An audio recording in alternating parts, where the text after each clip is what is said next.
Livro do profeta Isaías, capítulo 61, versículos de 1 a 3. Diz a palavra: O Espírito do Senhor Deus está sobre mim, porque o Senhor me ungiu para pregar boas novas aos quebrantados, enviou-me a curar os quebrantados de coração, a proclamar libertação aos cativos e a pôr em liberdade os algemados, a apregoar o ano aceitável do Senhor e o dia da vingança do nosso Deus, a consolar todos os que choram e a pôr sobre os que em Sião estão de luto uma coroa em vez de cinzas, óleo de alegria em vez de pranto, veste de louvor em vez de espírito angustiado, a fim de que se chamem carvalhos de justiça, plantados pelo Senhor para a sua glória. Como podemos permanecer firmes como um carvalho? O carvalho é uma árvore que pode durar até 1000 anos. Fiz uma pesquisa e eu descobri que ele pode crescer de 30 a 40 metros de altura. Sua circunferência pode chegar a 10 metros.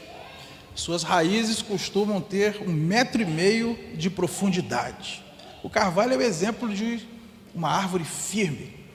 Eu gosto muito de parábolas, né? Sempre escrevo parábolas no boletim da nossa igreja, até publiquei 2 livrozinhos de parábolas, e tem uma que eu gosto muito, que conta que um velho carvalho estava plantado, né, tranquilamente, naquele lugar firme, e de repente surgiu lá em cima uma trepadeira, e puxou conversa com o carvalho e perguntou: boa tarde, seu carvalho, bonita a vista aqui, né? Que altura? Ele: pois é.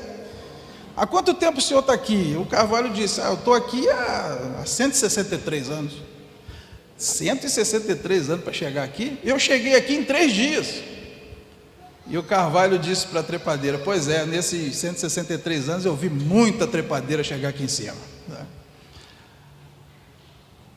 O que nós queremos ser? Carvalhos plantados pelo Senhor para ficar, ou queremos ser trepadeiras que surge em poucos dias, cresce, desaparece e ninguém se lembra da sua existência? Essa obra do Espírito é para que ao final nós sejamos como carvalhos de justiça, plantados pelo Senhor para a glória do seu nome. Como é que um carvalho pode ficar firme? Eu separei 3 pontos aqui que eu quero compartilhar rapidamente com os irmãos. Precisamos estar plantados em lugar firme. Esse é o primeiro ponto. Se queremos ser carvalhos de justiça e não trepadeiras, nós precisamos estar plantados em lugar firme. E a Bíblia nos diz que lugar firme é esse. Lucas capítulo 6, versículos 47 a 49. Todo aquele que vem a mim e ouve as minhas palavras e as pratica, eu vos mostrarei a quem é semelhante. É semelhante a um homem que, edificando uma casa, cavou, abriu profunda vala e lançou o alicerce sobre a rocha. E vindo a enchente, arrojou-se o rio contra aquela casa e não a pôde abalar por ter sido bem construída.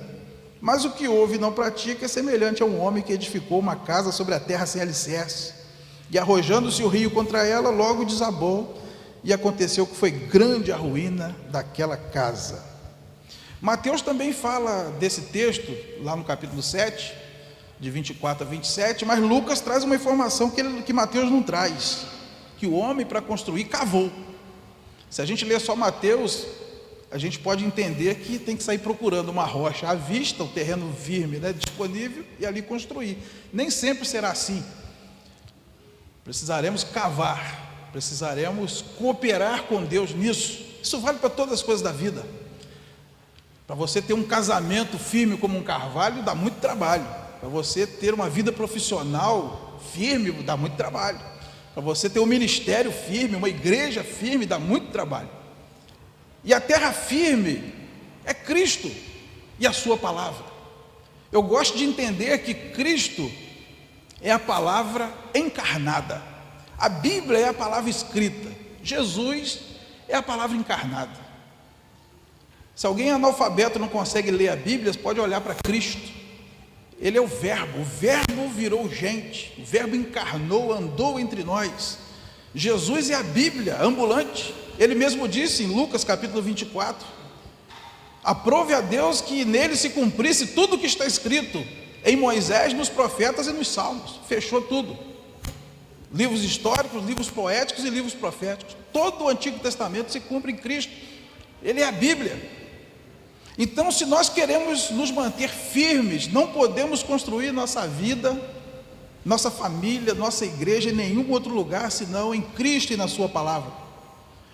Em Mateus capítulo 16, quando Jesus reúne seus discípulos para uma avaliação, ele pergunta o que as pessoas estão dizendo que eu sou. E eles disseram, e Jesus disse: e vocês o que dizem que eu sou? Pedro diz: tu és o Cristo, o Filho do Deus vivo. E Jesus responde: eu te digo que tu és Pedro, e sobre esta pedra edificarei a minha igreja. E disse Pedro: isso que você está falando não veio de você não tinha como saber disso, foi meu Pai que te revelou. Porque Pedro ali teve uma revelação da Trindade, de que Jesus é Deus, porque ele disse que Jesus é Filho de Deus, como o filho de peixe, peixinho é. Eles ainda não tinham esse conhecimento. E Jesus diz: tu és Petros, tu és pedregulho, mas sobre esta pedra, sobre esta rocha, eu edificaria a minha igreja. Então quem é a rocha? A rocha foi a declaração de Pedro: tu és o Cristo, o Filho do Deus vivo. A igreja é a comunidade daqueles que creem que Jesus é Deus, é Senhor e Salvador. Então, se a igreja pretende permanecer firme como um carvalho, precisamos estar plantados em Cristo. Paulo também afirma isso em 1 Coríntios capítulo 3, versículos 10 e 11. Ninguém pode lançar outro fundamento a não ser Cristo. Aí cada um veja como edifica sobre esse fundamento. Alguns constroem com ouro, prata e pedra preciosa, mas tem gente que constrói com madeira, feno e palha, e um dia o fogo provará a obra de cada um. Ali é uma representação do tribunal de Cristo, quando nós compareceremos diante do Senhor para dar contas do que nós fizemos. O firme fundamento é Cristo. Nós cantamos isso hoje aqui. Se nós queremos permanecer firmes, precisamos estar alicerçados em Cristo. Um carvalho também, para ele ficar firme, ele precisa estar plantado junto das águas. E eu gosto de pensar que a nossa água é o Espírito Santo. Eu quero ler com vocês na carta de Paulo a Tito, no capítulo 3, versículos de 3 a 6. Carta de Paulo a Tito, capítulo 3, versículos de 3 a 6. Pois nós também outrora éramos nécios, desobedientes, desgarrados, escravos de toda sorte de paixões e prazeres, vivendo em malícia e inveja, odiosos e odiando-nos uns aos outros. Quando, porém, se manifestou a benignidade de Deus, nosso Salvador, e o seu amor para com todos, não por obras de justiça praticadas por nós, mas segundo sua misericórdia, Ele nos salvou mediante o lavar regenerador e renovador do Espírito Santo, que Ele derramou sobre nós ricamente por meio de Jesus Cristo, nosso Salvador.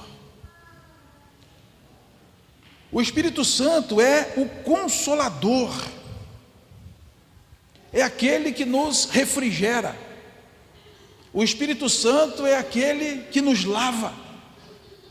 A doce unção do Espírito Santo que sobre nós permanece, conforme João escreveu na sua carta, em 1 João capítulo 2, versículo 27, é que nos preserva com o verdor, com a seiva, para que possamos existir para a glória de Deus.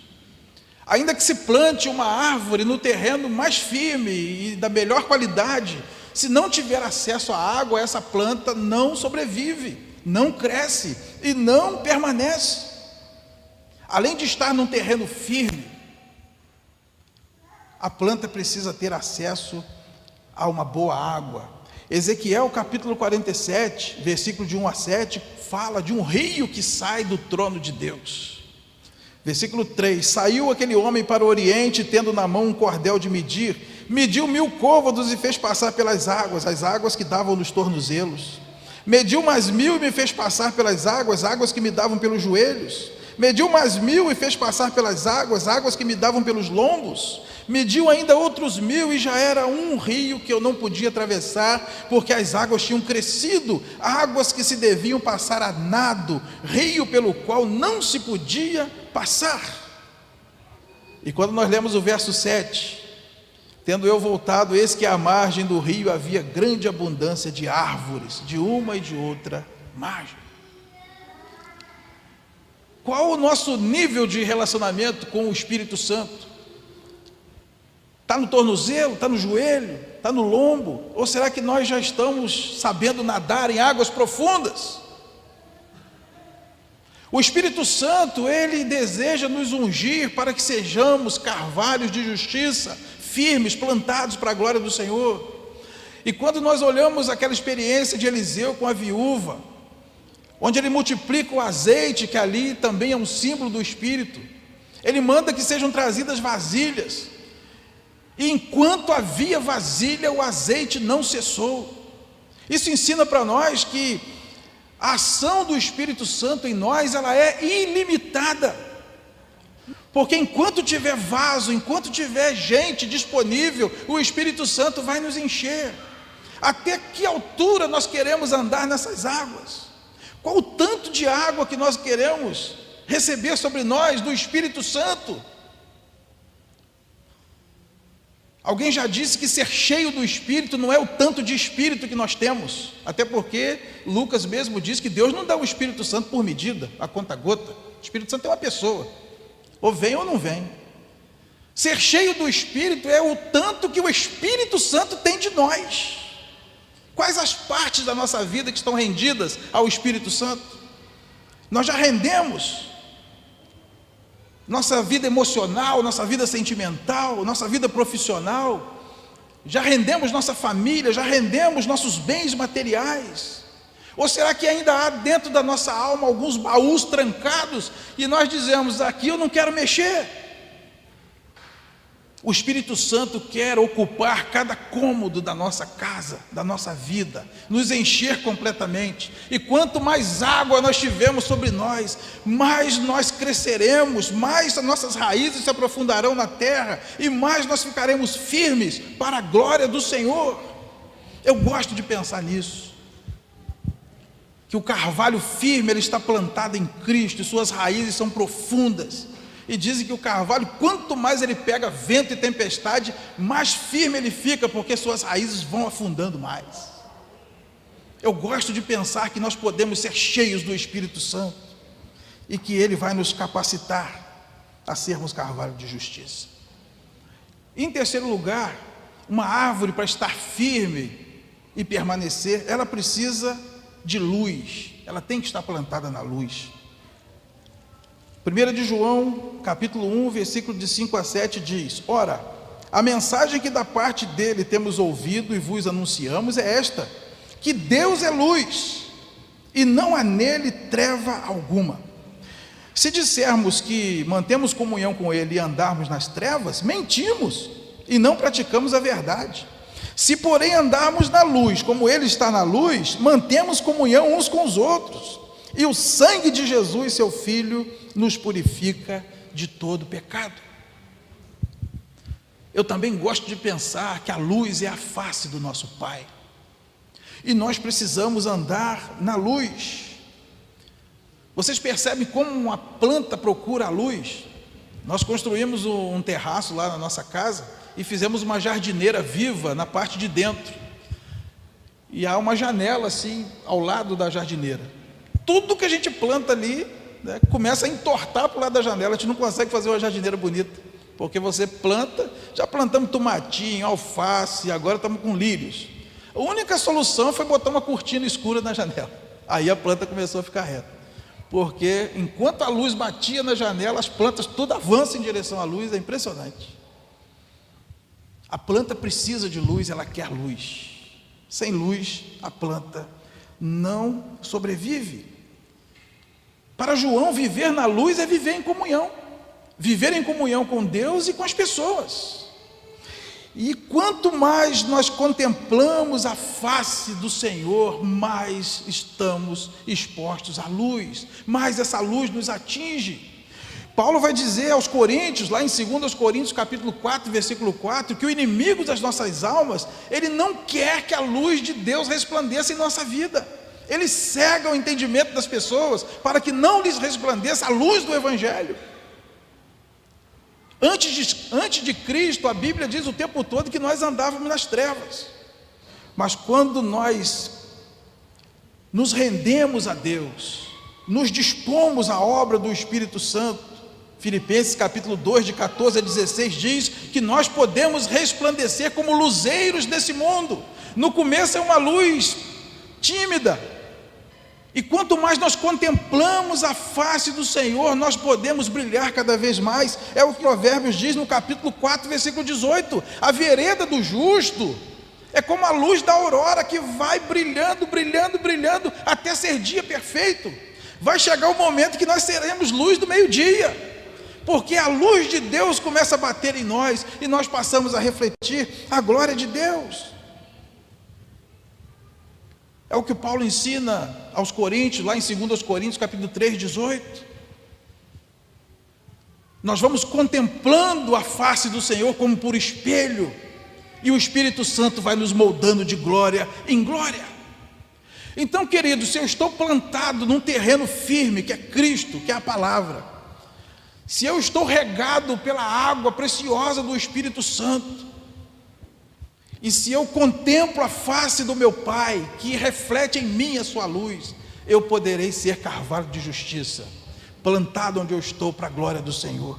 E eu gosto muito do que diz o Salmo 92, já caminhando para a nossa conclusão. Salmo 92, de 12 a 14 diz: o justo florescerá como a palmeira, crescerá como o cedro no Líbano, plantados na casa do Senhor, florescerão nos átrios do nosso Deus. Na velhice darão ainda frutos, serão cheios de seiva e de verdor, para anunciar que o Senhor é reto, Ele é a minha rocha, e nele não há injustiça. A palmeira, o cedro, o carvalho, seja que árvore você for, fique no lugar firme, beba dessa água viva, contemple a face do Pai, e você permanecerá para a glória dele. Deus abençoe os irmãos e esta igreja.